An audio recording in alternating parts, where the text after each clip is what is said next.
I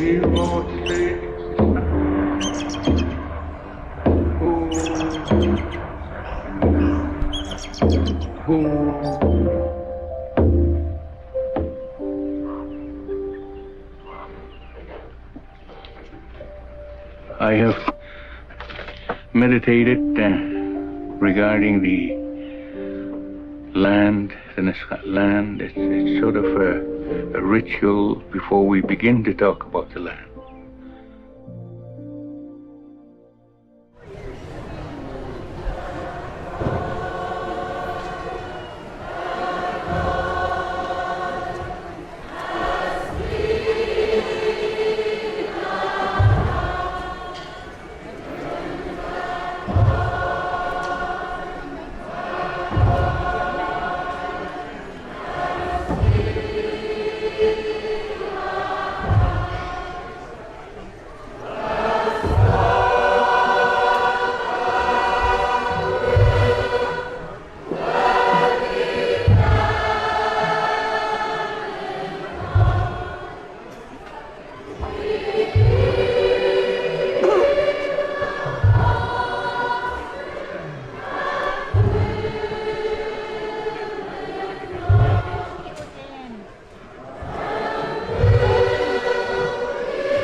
Good morning.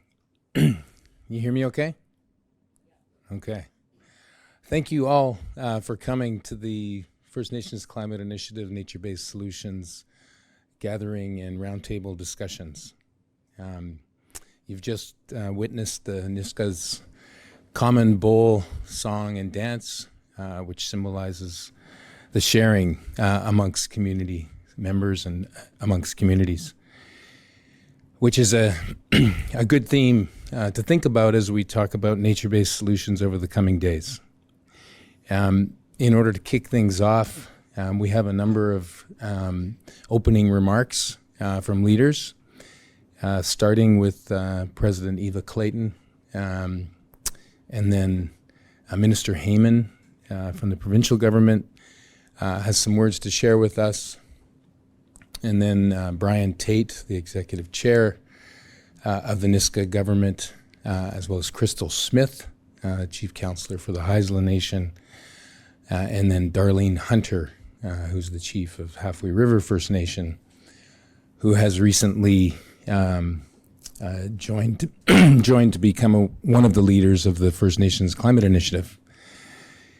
And you, excuse me, you may have seen in the media this morning that there's some news around an MOU that was recently signed by Halfway and the Niska and the Haisla about nature-based solutions, and there'll be more to tell you about that in the coming hours and days. So thanks very much to all of you for joining us, and we can go to President Clayton.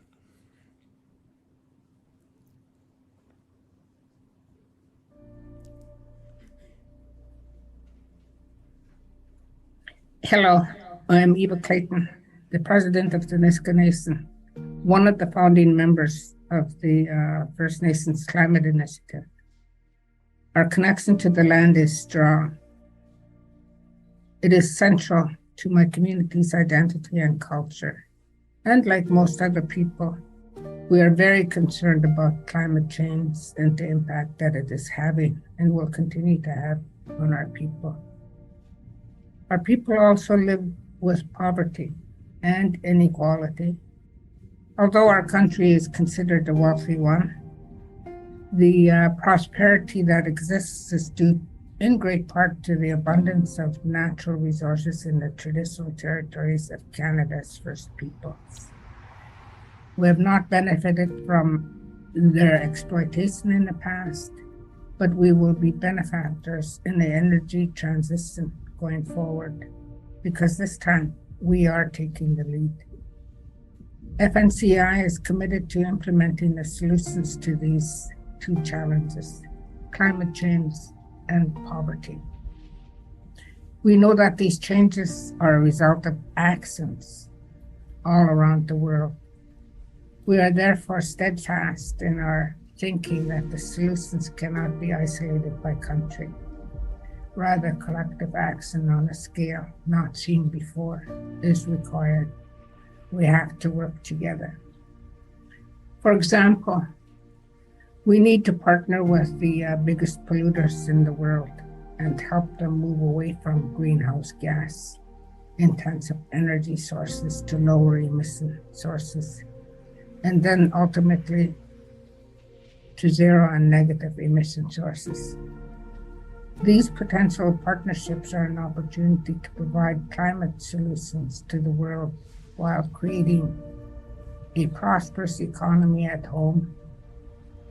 FNCI is also collaborating with many other First Nations to protect and restore the ecosystems in our vast traditional landscapes as carbon sinks. The world needs these rapidly disappearing carbon storehouses, and our people need them too. Our lands have been degraded by decades of industrial development, which has undermined our cultures. This is true across Canada. These nature-based solutions can work together with new carbon capture, utilization and storage technologies to help recover the climate. Getting to net zero is definitely not enough. We need to get beyond net zero to negative emissions. FNCI continues to work collaboratively with climate experts, technology experts, and representatives of industry, civil society organizations, and other levels of government. We have just released a climate action plan that intends to position First Nations centrally in the emerging decarbonized economy while contributing to economic reconciliation. We believe we will all benefit from our success, and we invite your feedback and collaboration. Thank you.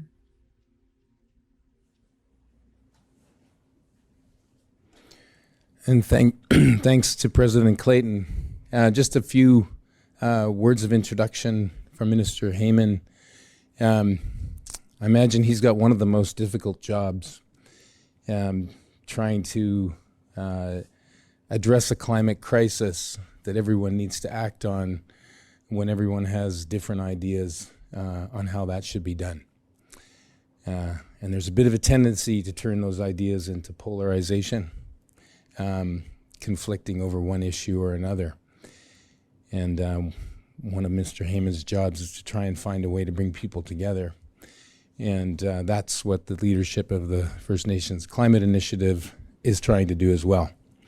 And you'll hear it echoed in their speeches over and over again. To get unlike-minded people to work together to solve a common problem is not easy.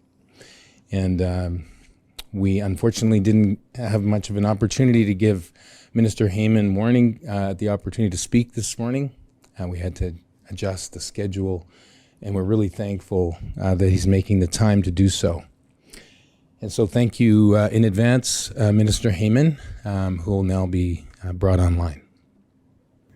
Thank you very much, and thank you very much to President Clayton for her words and defining the issues that face us: climate change, reconciliation, and an inclusive and just economy. I want to begin by acknowledging that I'm joining you from the traditional territory of the Lekwungen-speaking peoples, the Songhees, and Esquimalt First Nations. And I want to thank the First Nations Climate Initiative for the work that you are doing and the work that you're planning to address reconciliation and climate change and the restoration of ecosystems in the province that we share. The importance of partnerships are central as we build an economy that can be inclusive, sustainable, and ready, as President Clayton said, for a zero or even negative emissions future. I look forward to hearing more about the work that everyone is doing on nature-based solutions, the Nature-Based Solutions Project. Our government has worked with First Nations as well as local communities to invest in a variety of nature-based solutions, whether it's our Healthy Watersheds Initiative or planting trees to reduce the impacts of floods and droughts. They're critically important ecosystem benefits for native plants and animals, as well as our water on which we depend. It's critically important in a world marked by climate crisis. I spent part of the morning listening to stories about drought on the Sunshine Coast and people worried about where their water will come from in the future. We've seen firsthand the devastating impacts of heat, drought, and flooding, and Indigenous people in British Columbia and Canada and around the world have been particularly hard hit. Our current prolonged summer-like heat and drought impact salmon along the coast and elsewhere. There's impacts on cedar, on other plants, and other animals. And all of this shows the need for strong climate action, whether it's mitigation or whether it's adaptation. Both are extremely important. And as has been said, we can no longer afford to let these issues polarize us. We need to work together to find solutions. Our government is committed to collaboration with Indigenous peoples in the spirit of reconciliation, guided by our Declaration Act. It's a core priority of government.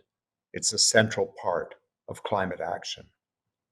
We know that we'll all be stronger together when local economies are thriving and First Nations have the tools to be full participants in the social, cultural, and economic fabric of our province, as well as protecting their own identity, their own culture, their own rights and laws. I want to focus now on the forest carbon offset work. It holds important opportunities and benefits for Indigenous communities, and it also comes with very significant ecological benefits, better stewardship of land and water. We know that forests are critically important, not just for the diversity of species and ecological systems that they contain, but also to regulate our climate, to protect us from landslides, and to ensure that we have water in the future. And forests are, of course, central to many Indigenous communities whose inherent rights are connected to their respective territories.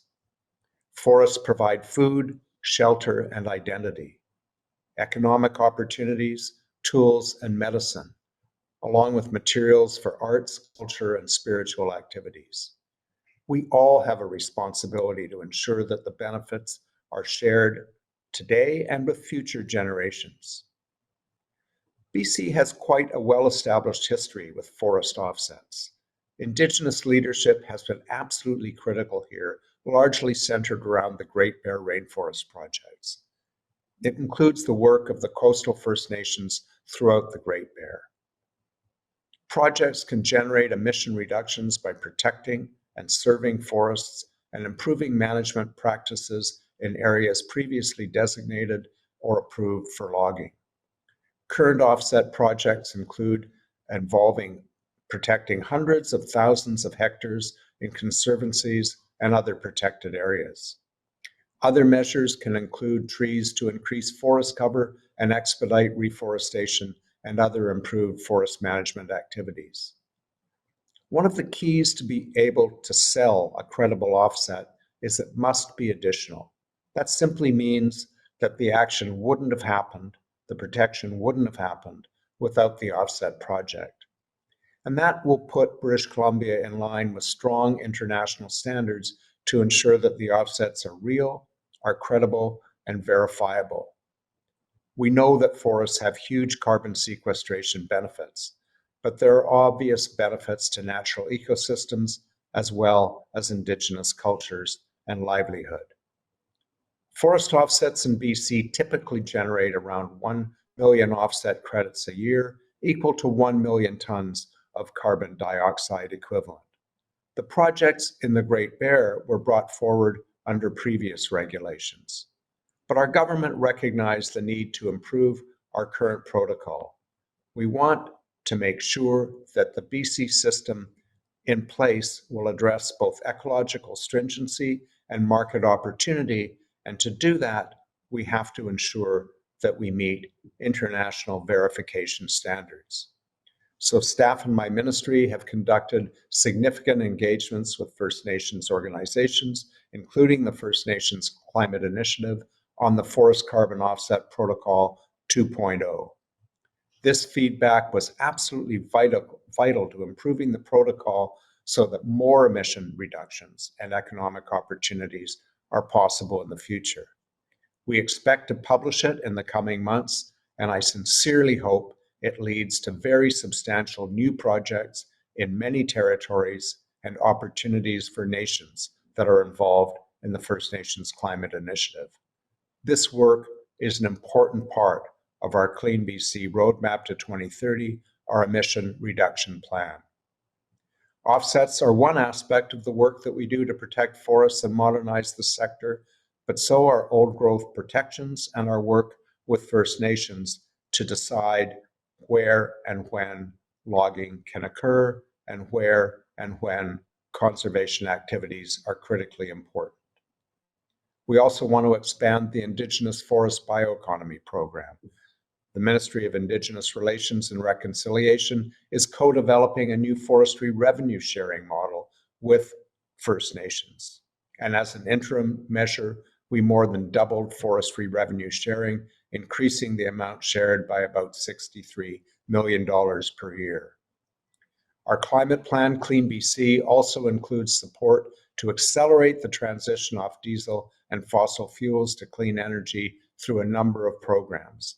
Just last week, we announced support for the Taku River Tlingit First Nation for renewable energy development to transition communities in Yukon and northern British Columbia off fossil fuels. Economic development is absolutely key to reconciliation and to the self-sufficiency and self-governance of Indigenous communities across British Columbia. My government, our government, is proud to work in partnerships with First Nations to support stronger climate action. I know that together we'll continue to work collaboratively and pursue inclusive, sustainable, and innovative growth for a better future for everyone. Thank you very much, and have a great, productive day. Well, thank you very much, Minister Heyman. If you're still there, those were inspiring words, and there's a lot of people in the room here and online who are very committed and enthusiastic to move these projects forward. And it's nice to know that the provincial government is a willing partner in all of that. Next up is Chief Councillor Crystal Smith from the Haisla Nation. We all have to collectively come together and find solutions that meet the needs of us here in Canada and across the globe. Most of the world understands the imperative of action to combat climate change. First Nations certainly do, and we also face the imperative of lifting our people out of poverty. We're still struggling with mental health and addictions issues. This is what our people endure. First Nations leaders like myself and Eva are moving forward on behalf of our communities to replace poverty with prosperity and to work with all other levels of government, the private sector, experts of all kinds, and civil society organizations to recover the climate. We cannot take no, or it cannot be done for an answer. We cannot afford to. None of us can. I'm reminded all the time by the Haisla people actively participating in projects that restore our lands, that are closely tied to our cultural relevance within each of our territories. People have jobs now, and we have a real hope for a better future. And we intend to use that momentum and hope to take on the challenges of climate change. So I am asking those of you that are working with us to redouble your efforts, and to those who are not yet, to join us. Today, we're looking for solutions. If you think you have different views, we welcome them. But we have to work together if we are going to build a decarbonized economy and recover the climate. We have to act locally and globally, and we have an obligation to do this. We can't look back and wonder why we did not act more bravely. Today, many people understand this and are taking the initiative to tackle the most difficult problem people of the world have ever faced. FNCI thanks you for this and invites you to become a part of the initiative, because we have a long way to go and we need people like you to get there. Thank you for your time.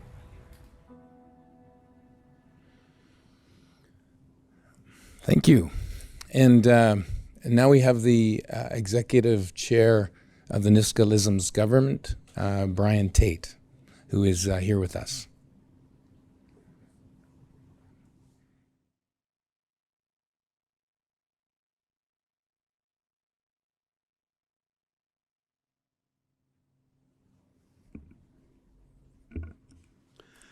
Thank you, Alex. Good morning to everyone. I have the pleasure of speaking on behalf of our Nisga'a Nation, on behalf of Madam President Eva Clayton. Unfortunately, she wasn't able to make it this morning. Very short notice, but I'll do the best that I can. I'm very happy to be here with you. My name is Brian Tate. My Nisga'a name is Garam, which means man of the forest. Our aunties give us these names based on what it is you do in your life. And I spend a lot of my time in the forestry industry. I'd like to begin, before I go with the notes, to say that our grandfathers taught us how to lead through their houses and the decisions that they make. And they say this: we make decisions on behalf of our grandchildren's grandchildren. So that's how far ahead they think. They think about the future all the time. So thank you for joining us today for the first major FNCI event on nature-based solutions. We are very excited to showcase the results of the pre-feasibility work of the 7 First Nations on nature-based solutions in their territories. These results are significant in terms of ecosystems protection and restoration, cultural connections to the land and carbon sequestration. And they are an introduction to the scale of what is possible in terms of climate change, mitigation, and ecosystem-based reconciliation. We are finally seeing the beginnings of a shift in our collective understanding of the value of the land, that there are values beyond what we can extract, like timber, that we need to manage for ecosystem values, cultural values, and traditional economic values. You're going to hear about those diversity of values directly from the 7 First Nations this morning, including what their carbon projects are or potential projects look like. And we encourage the participation of additional First Nations to explore the opportunity with us for themselves. We are forgoing a path forward together. This afternoon you will hear from the potential buyers who are interested in purchasing these carbon offset credits from First Nations and why it's important for their net zero plans and for their relationship with First Nations. We will end with the latest on the role of nature-based solutions and carbon offsets in climate change mitigation. It is our hope that what you take away from today is a sense of awe and hope at the opportunity on our doorstep. And where the doors are closed, we need to open them wide. We need to make these projects happen, and we are working with the governments of British Columbia and Canada to adopt policies and regulations to support First Nations nature-based solutions. We thank Minister Heyman for his opening remarks and know that we can build on our common ground to find creative ways to help make these NBS projects happen, nature-based solution projects. Today is very significant for another reason. FNCI and Halfway River First Nations would like to announce the first of its kind Memorandum of Understanding. The Niska and Haisla know that Halfway River has experienced many decades of impacts from oil and gas development, and we know that nature-based solutions will help heal their lands and prevent further degradation. We're going to work together to help each other develop nature-based solutions and make sure that Niska and Haisla LNG projects do not add to the cumulative impacts on Halfway, but rather help to reduce them. We are very happy that Halfway River is joining us as the leading First Nations of FNCI to help us all fight climate change and First Nations poverty. Together we are creating pathways for environmental and economic reconciliation to address the fact that First Nations have felt the brunt of heavy industry on our lands to meet the broader needs of society, but have not been benefactors.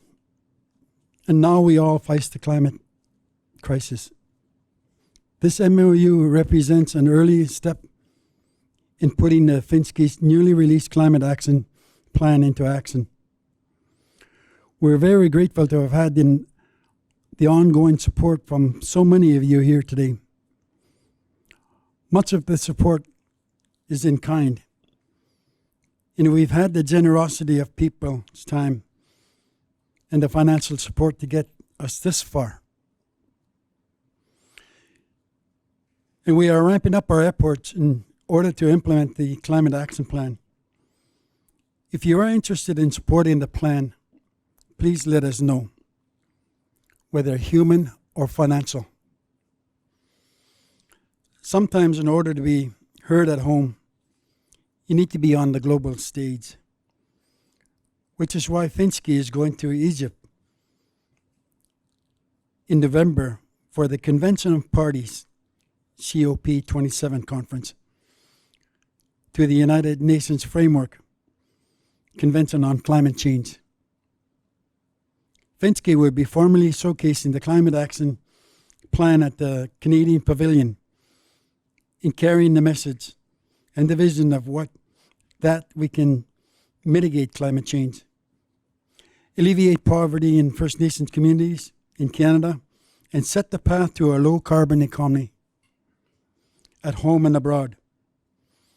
We thank Canada for giving us this opportunity to present our vision, and we thank all of you who are working with us to formulate this vision and make it real. I wanted to share with you my thoughts on the beginnings of FNCI when we first met Alex and Chanda. They brought us together for the first time in the history of British Columbia.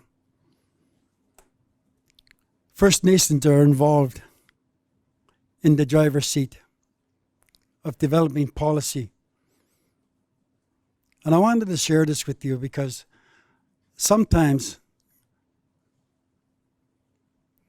First Nations that live out the land, because these are what we're born with, our chiefs instill in us that the most valuable things in the Nisga'a Nation and First Nations is life and land. The most valuable things in our Nisga'a Nation is life and land. Everything is alive. The river gives us food, water, medicine. Our forest trees do likewise. Everything. Our people even tell us that the rocks are alive. They move. They change the river's courses. They shift. They make sandy beaches. And so everything is alive. And we learn from everything that is living. Nature-based solutions is like that. We have to live it. That's the way we're brought up. That's the way we're taught. We're not scientists. First Nations people have their scientists, but they don't call them scientists. But they've made many decisions that have kept us alive to this day. They have made many decisions that has brought us forward to be heard. It took us 113 years to get us our treaty, to have certainty in the lives of Nisga'a people. In climate change, time isn't on our side. We heard from 1,000 scientists when I first joined FNCI that if we don't do something somewhere, if somebody doesn't do something to offset the dirty fuel that is burned on the other side of the world, that global warming, that umbrella over that part of the world, it's going to melt the ice and everything that keeps our waters at a certain temperature. And that my grandchildren's grandchildren will never be able to enjoy the salmon that I and the rest of our nations enjoy today, because the waters will be too warm. The salmon will disappear. You and I have an obligation to make some changes. Small as we are, we can prevent that. The other parts of the world don't have the great rivers and streams that we have to generate power, so they burn dirty oil and coal. We have that here.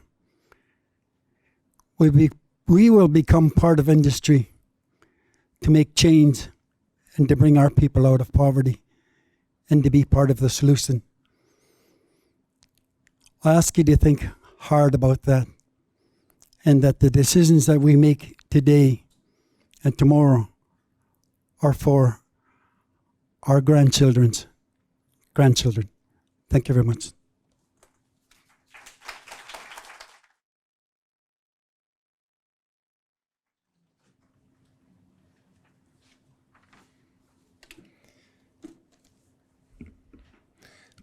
Thank you very much, Brian. Inspiring words as always. I don't know if it's been obvious, but we've had a few technical challenges over the course of the morning. And one of them is Chief Darlene Hunter does not have a stable connection, and she was unable to make it this morning. So she's asked me to read her remarks. And you can tell right away that's going to be a pale comparison to what it would be like to have her read them. So if you can just imagine Chief Darlene Hunter and not me, that would be great. So Brian has said why the nature-based solution MOU is so important for Halfway River.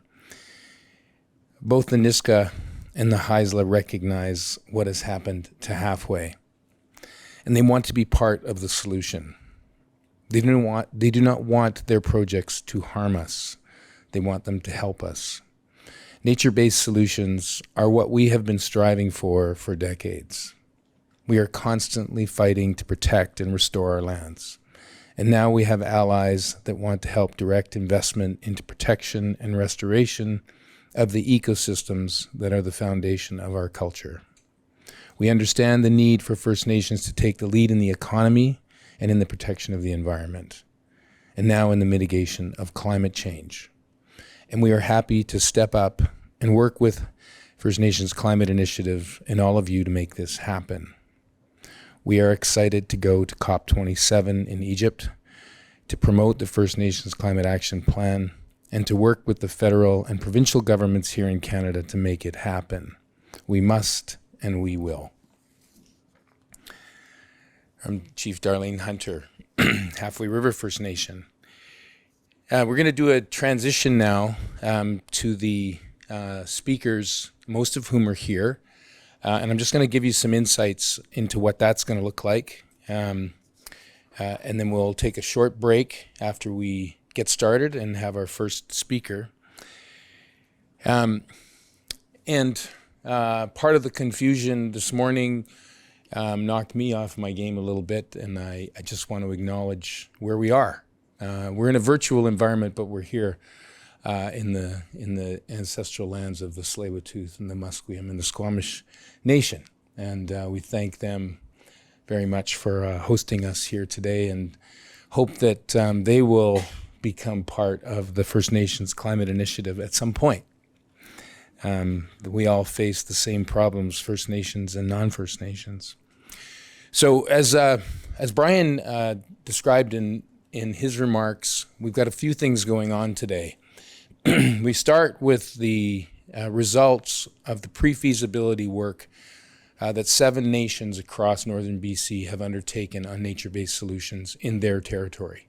And I'm going to tell you a little bit more about that in a minute. And then we hear from potential investors or buyers of offsets.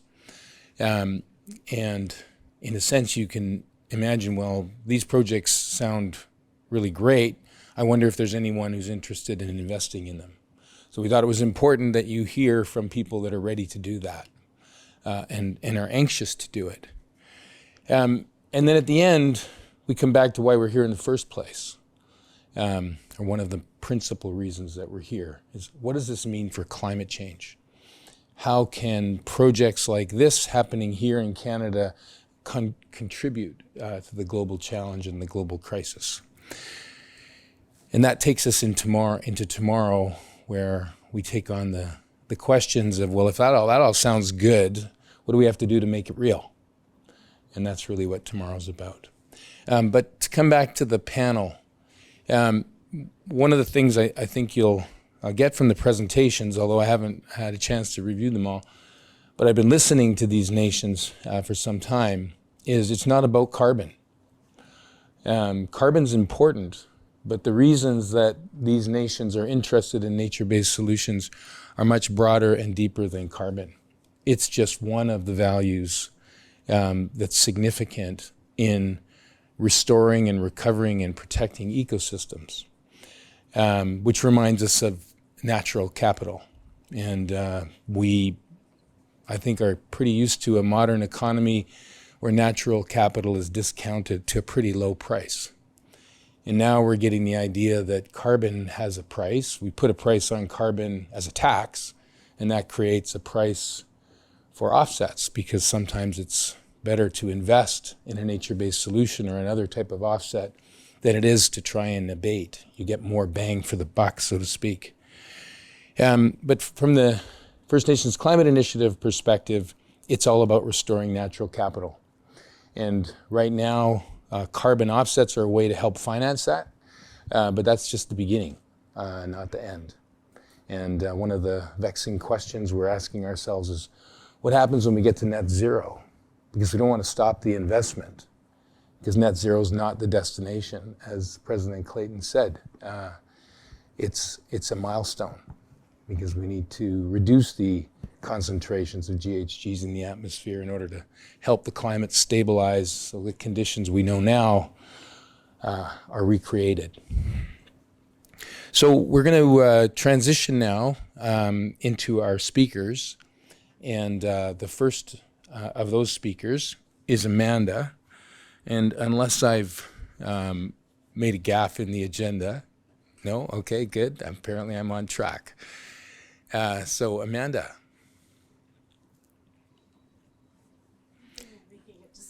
Yeah, Amanda's here just on time, and Candace would be here, but Candace had a crisis, a terrible loss in her family, which I'm sure Amanda will mention. Over to you, Amanda. Thanks so much. Great. Thank you, Alex. So Candace really wanted to be here today, and if I'm honest, she would have done a much better job than I'm about to do. Candace is the one that does the public speaking. She's the environment manager for Haisla Nation.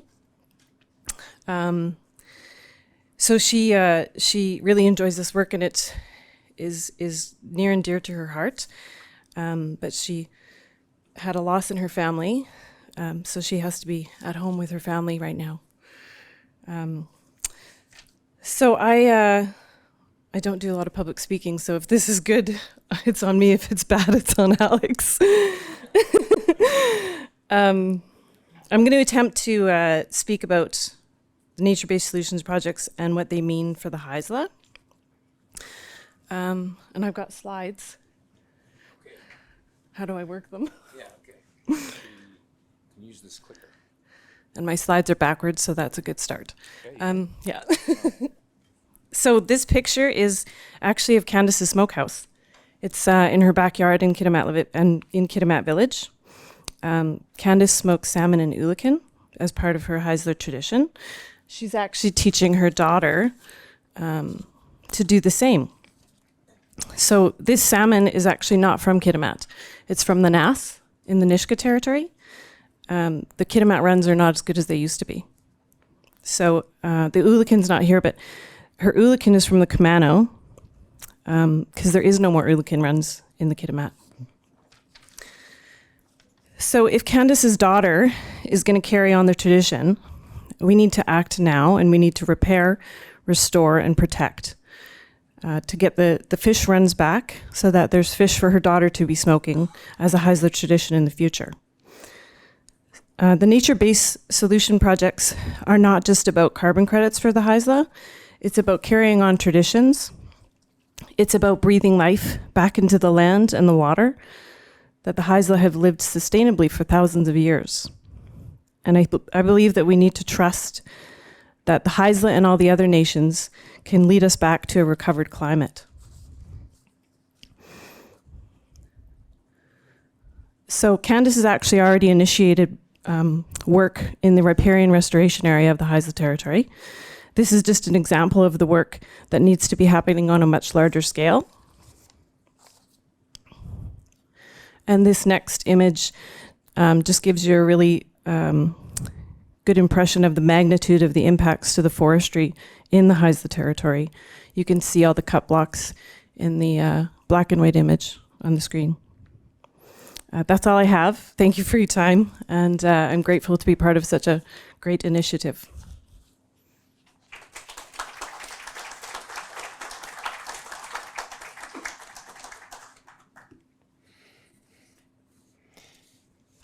Thanks, Amanda. So what we're going to do is take a little bit longer break, 20 instead of 15 minutes. And there's coffee just outside, and the bathrooms are down the hall and to the left.